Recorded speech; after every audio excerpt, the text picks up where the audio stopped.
Transpirasi. Transpirasi adalah proses keluarnya atau hilangnya air H2O dari tubuh tanaman dalam bentuk uap air, yang sebagian besar melalui mulut, daun, atau stomata. Transpirasi dapat dipengaruhi oleh beberapa faktor, baik internal maupun eksternal. Faktor internal adalah faktor berasal dari dalam tanaman sendiri. Misalnya jumlah daun, tebal tipisnya daun, besar kecilnya daun, berlapiskan lilin atau tidaknya permukaan daun, banyak sedikitnya bulu di permukaan daun, luas daun, dan jumlah stomata. Sedangkan faktor eksternal adalah faktor yang mempengaruhi laju transpirasi tanaman yang berasal dari luar atau lingkungan, seperti suhu, cahaya, kelembapan, dan angin. Tipe daun. Berdasarkan letak atau posisi daun dari permukaan tanah, daun dibedakan menjadi dua, yaitu yang pertama daun dorsiventral. Daun pada banyak dikotil dan sebagian monokotil, bersifat dorsiventral, yaitu memiliki permukaan atas adaksial dan bawah abaksial yang berbeda secara morfologis. Daun dorsiventral memiliki permukaan atas adaksial dan bawah abaksial yang berbeda. Epidermis atas terdiri dari satu lapis sel berbentuk persegi, dinding terluarnya ditutupi oleh kutikula dan tidak mengandung kloroplas. Beberapa stomata, jika ada, dapat ditemui pada epidermis atas.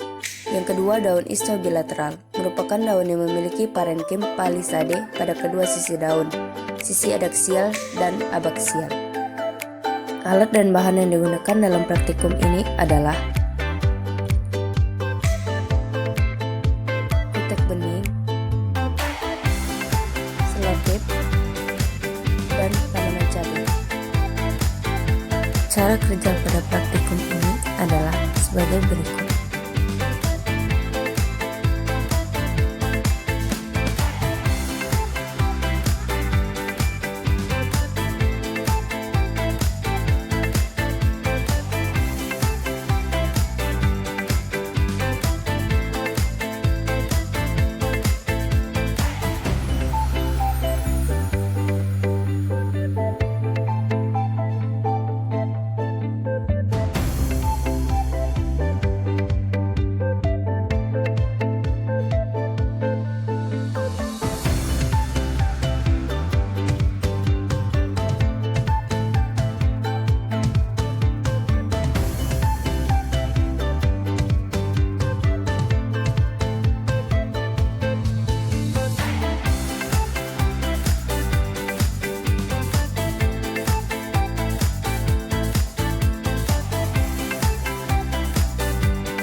Berdasarkan hasil pengamatan, dapat dilihat bahwa permukaan daun atas yang diolesi kutek masih terlihat segar, sedangkan permukaan daun bawah terlihat mengalami perubahan menjadi berwarna kecoklatan.